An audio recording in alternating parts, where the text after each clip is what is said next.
Okay, so on Saturday I attended the Autism Show Birmingham to do my first ever live talk, and can I just say I absolutely loved every single moment of it. Genuinely, I was so nervous before I went on, but as soon as I was on that stage talking, it just felt so natural, and I honestly just loved it so much. I can't wait to maybe have the opportunity to do it again in the future. But it just went beyond my expectations. It couldn't have gone any better, and as I said, I loved every single moment of it. There were 80 seats in front of the stage. Every single one of those seats was filled, and then there was another 20 to 30 people around the outside. So we guess there was about 110 people watching, which is completely beyond me. Like, I was expecting 50 at most, and to be there with standing room only, it's just better than I ever wished it could have gone. And yeah, thank you to everyone who came out and watched it. Thank you to everyone that came up to me afterwards, just to say hello, to have a chat, to ask questions, all of that. Thank you so much. You made the event so special for me.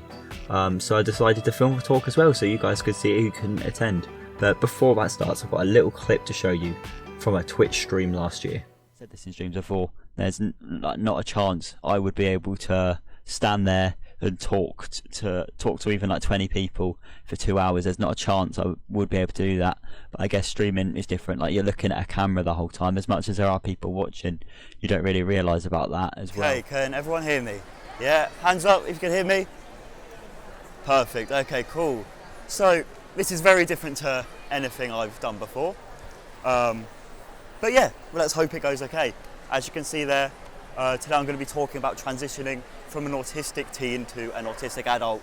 But first of all, I'm going to be talking a little bit about myself, because who doesn't like doing that? So, a bit about me. I'm 18 years old and I've just finished a 2-year course in college in media production. This is very much something I enjoy, and of course this has led me on to making content on YouTube. My content ranges from all types of stuff, a lot of it being autism based. So if you do want to see any of my content, go to my channel. I've not actually got a slide to plug myself, because apparently I forgot that, but it's just Finn Maguire there, spelt like that, and you can come over to me afterwards. I can give you a card or anything, and that'll have all my details on it. So yeah, I make a lot of content about autism, but not just that. It's just about my life in general, really. If you're just interested in seeing the life of an autistic person, I guess. And yeah, with YouTube, my target has always been to introduce a generation of younger people to autism. Of course, it's not a subject that's like covered in school or anything, so I think it's important, and it's made me aware that there are a lot of people out there that want to learn about it but just haven't been given the opportunity to do so. So with my content, I try and do that in a way that's easy to understand for the younger generation as well. So we're going to start off talking about my diagnosis story. As you can see, there's me when I was 4 years old on the left there, and then on the right we've got me when I was 10 years old. Couldn't find a photo when I was 7 years old, but that's when I was diagnosed. So yeah, of course, 7's quite early in the grand scheme of things. These days you get people getting diagnosed a lot later in life, and because it was so long ago, unfortunately I can't really speak about the process, because I don't remember it too much. But I think that's quite interesting, because only a few weeks ago I saw my diagnosis letter for the first time, and I think that just goes to show that a diagnosis isn't as important as people make it out to be. The fact that I've only seen it a few weeks ago, and the fact that I've lived the majority of my life being diagnosed with autism but not having that diagnosis letter and not knowing and seeing that proof, I think it just goes to show that you don't need a diagnosis in order to get all the advantages that a diagnosis comes with. And that is slowly getting to that point nowadays, where more and more people are self-diagnosing, and I think that's very important. So more than learning about my diagnosis, it's been learning a lot more about what it's like to live with autism and what autistic actually means. It's something I've discovered a lot more recently over the last couple of years. Since doing YouTube, I made a documentary in my college class about what it's like to be autistic, and I think that's helped me discover a lot more about myself and a lot more about the autistic community in general. Just because up until maybe I was 16, it's not something I looked into. I just knew it as a word. But once I started researching, I started learning about the realities of it and what it's actually like. And I think that should be very helpful, and I think it's something that I'd recommend other people doing as well. Just taking a bit of a deep dive, because it really helps you get that closure. Even if you are self-diagnosed, it doesn't matter. If you just have that closure, it really helps you in just finding out all the stuff that you may not know just yet. And yeah, as I said, it really backs up the importance of self-diagnosis and how that's a growing thing. So, right, first of all, we're going to talk about primary school to middle school.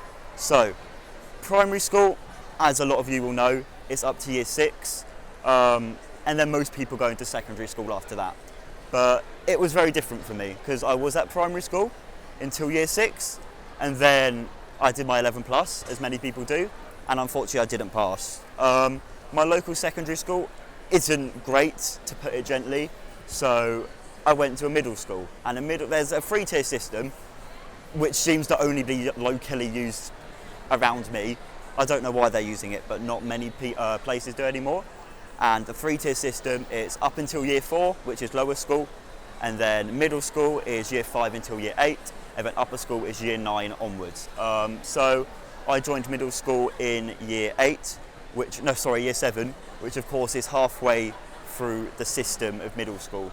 So I joined to a lot of people that had already known each other for a while. They'd already known each other for at least 2 years before I joined, and of course that made the whole process a lot harder for me. New people, new environment, and new routine, as it says there.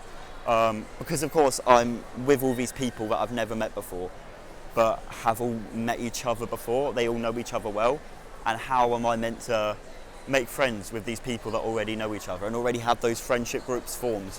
If I was to join in secondary school, I would be right at the start of the system where they may have known each other from primary school, but there's also new people. So those bigger friendship groups haven't been formed just yet.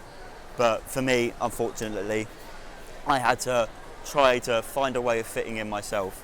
And I think that's where I made a bit of a mistake, and that's where I think more information needs to be spread, because this went on to me masking quite a lot, which of course is very exhausting, and this is pretty much where you hide your autism, to put it simply. You put on a neurotypical facade to try and fit in and try and blend in with other people. And I think this is something I did quite a lot throughout middle school, because these people I'm surrounded by, they all have this thing about them that I don't have. And I was like, well, maybe I could pretend to have this one thing and I can fit in with them, and then I can have all these friends. And it's something I did. And luckily, I mean, it worked. I was able to make friends, but of course it's not the best way possible.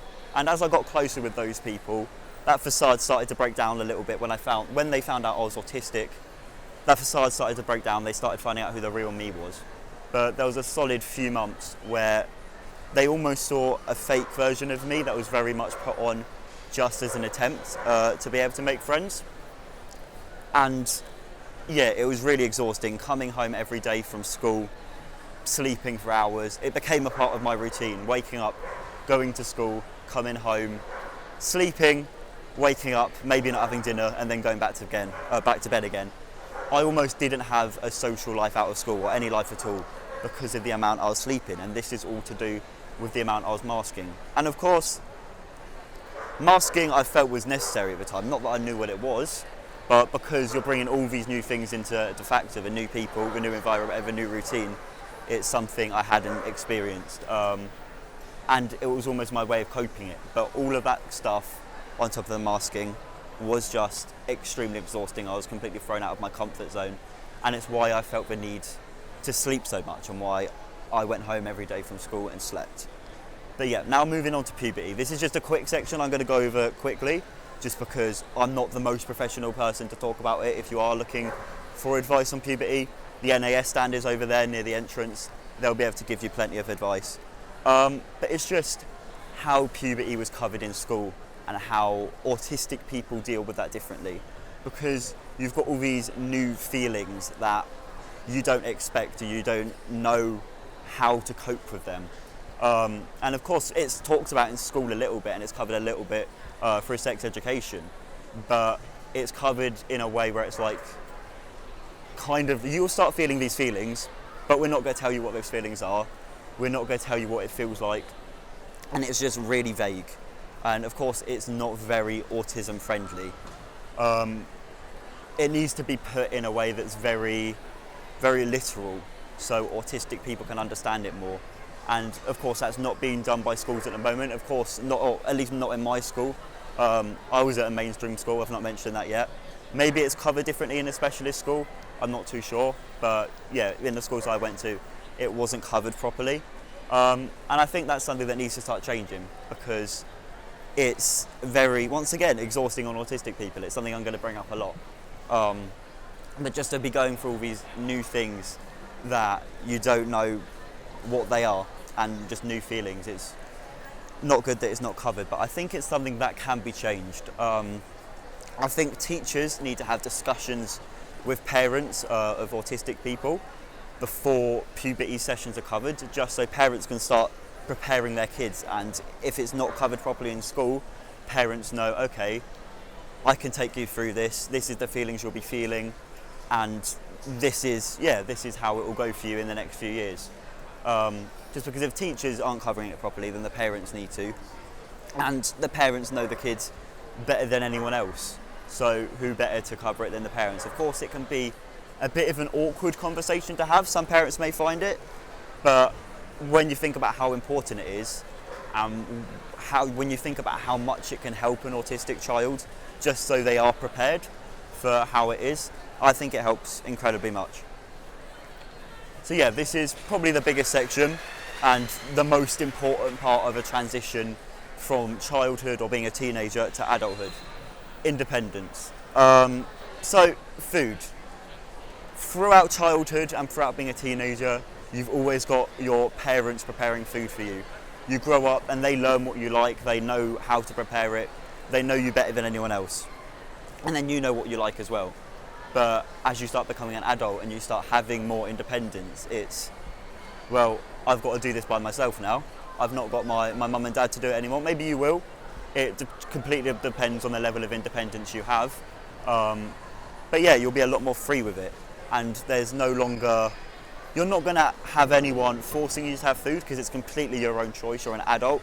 But you'll be in more situations where you will have the option to try new food, whether that's at a restaurant, whether you're with friends.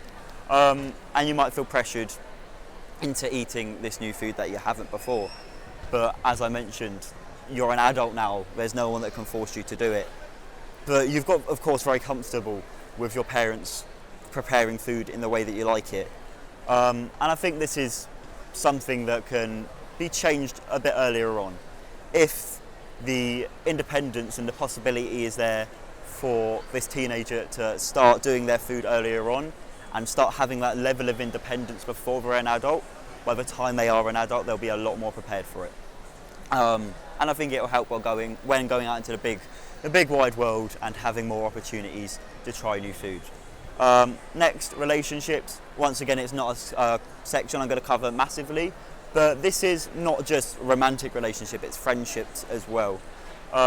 You may still be close with people from school if you have friends from school, but maybe you don't, and maybe you're on your own. And as you go out into that big wide world, you are on your own anyway. You won't get as many opportunities to be with people and make friends, because of course in school you're with all these people who you're with every day, and you're naturally going to form those friendships. But in the big wide world, who do you talk to? Who becomes your friend? And that's where employment comes into it, which is something I'll cover in a little bit. But as well, there's many social clubs out there for autistic people where you can find people that are similar to yourself, people that share similar interests, and people to make friends with. Of course, having friends isn't necessary. You don't need to have friends, but if you do want friends, being part of these clubs that share interests with you is a great way of doing it. And of course, just getting over that first hurdle of talking to the person is probably the hardest part. I mean, I was never great at making friends in school. As I mentioned, I had to mask quite a lot, but when you're surrounded by people that are similar to you, it breaks down the wall a little bit already, because you've covered that, you've got that neutral ground where you know something you're both interested in, and you start talking about that, and that's when you start talking about other stuff and you start becoming a lot closer. So next up, we've got PIP, which is Personal Independence Payment. I'm going to say this a lot, but NAS standards over there, they know a lot more about PIP than I can talk to you about. But pretty much, but simply, it's a benefit paid by the government to assist in that journey towards independence for disabled people, not just autistic people. I know I'm able to claim PIP, and I imagine a lot of you would be able to as well. If you do want to know more about that, NAS stand is right over near the entrance.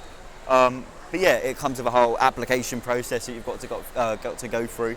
It's a very long process, but it can help with that movement towards independence if it's something you're struggling with. Oh, didn't mean to do that. Next we've got driving. So I've started driving, well, I've been driving now for a while. I've had a whole load of lessons, but then around Christmas, my driving instructor actually moved away. So I wasn't able to have lessons with him anymore. And I was quite far through already. I'd already had many driving lessons at that point. And I was quite close to being able to do my test. But of course he moved away, so that wasn't very helpful. And since then, I've not found a new driving instructor. I could, but I've not, had those lessons yet to go further towards being able to drive out on my own. But I think driving comes with a whole load of freedom. You're no longer restricted to where you can go. You can go anywhere by yourself once you can drive. You're not restricted by public transport or your parents. It's wherever you want to go. And that can seem quite scary. But there are autistic driving instructors. There are autistic driving instructors, but there will be driving instructors that specialise in autism as well. So if the thing you're most scared about is finding an instructor that's right for you, literally a quick Google search and you'll find someone that works, and they will have worked with so many people like you before. They would have come across all kinds of stuff and they would have covered everything. So if you're worried that you will find an instructor you're not comfortable with, or maybe one that's not comfortable with you, I guarantee you there is one out there that will work for you if driving is something you're thinking of doing.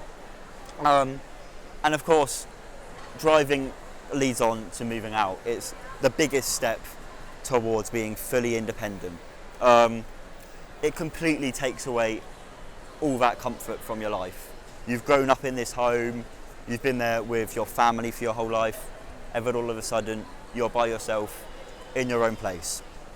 But it sounds a lot scarier than it actually is, and I made it sound a lot scarier than it actually is, because there is many options out there for autistic people that may not be able to cope with being fully independent, and that covers both supported living and residential services. These are both services where you'll still have that form of assistance with you, and although you'll have the element of being independent and you'll be a little bit closer to being fully independent, if you need that help, they'll still be out there to help you. So it's really not as scary as it is. If you still don't feel like you have the ability to be fully independent, assisted living is always an option. So we go on to employment next. This statistic here is one that's known quite widely, and it's quite surprising that only 22% of autistic people are in employment of any kind, which is quite a shocking figure, and it almost makes you wonder why that is. So of course, do take this statistic with a pinch of salt. It's from the Office of National Statistics from 2020, and of course we all know what happened in 2020. Everyone was losing jobs left, right and centre. So I'm not 100% sure how accurate that figure is, but it just goes to show that, is it 21% now? Well, there we, oh, 29, there we go, it's gone up. It's gone up, there we go. So as we can see, changes are being made, but it's still a really low number, and it makes you wonder why that is. Is it because employers are discriminating against autistic people? Or is it because autistic people can't find a job that's for them? They don't feel right in the workplace. If it is discrimination, then it goes completely against the Equality Act of 2010, where disabled people are meant to be given the exact same opportunity as neurotypical people. But obviously, if that is the reason, something's going very wrong there, and there needs to be some system that keeps these employers in check, so we know that they're not discriminating against autistic people. But if it is that autistic people just can't find the opportunities for them, I know that's being made to change. There's a lot more businesses out there now that adapt to specifically hire autistic people and make the workplace right for them.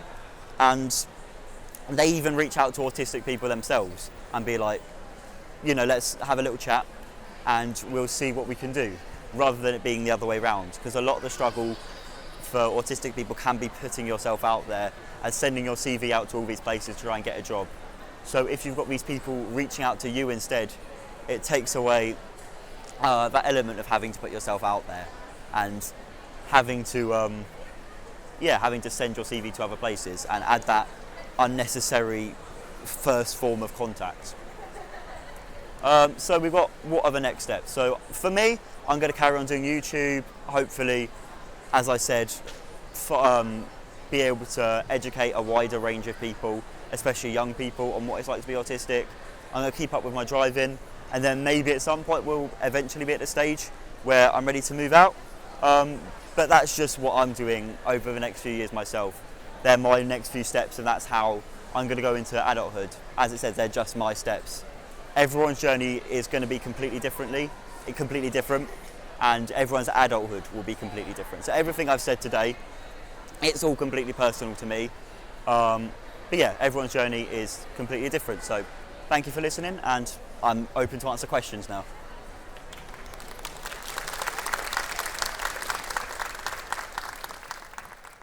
Okay, so this is the part of the talk where I answer the audience's questions, and I thought I'd give this as an opportunity to you guys for you to ask your questions. So if you do have any questions, please do feel free to leave them down in the comments or get in contact with me, and I will do my best to answer them for you, because I think it's good for there to be that rapport there where you guys can feel like you can just ask anything, and I'll try my best to answer it. So yeah, and as well as this, as mentioned, I absolutely love doing this talk, so if there is any opportunities out there, anyone looking for someone to talk, all my contact details are in the description down below. And with that being said, I really hope you guys enjoyed the talk.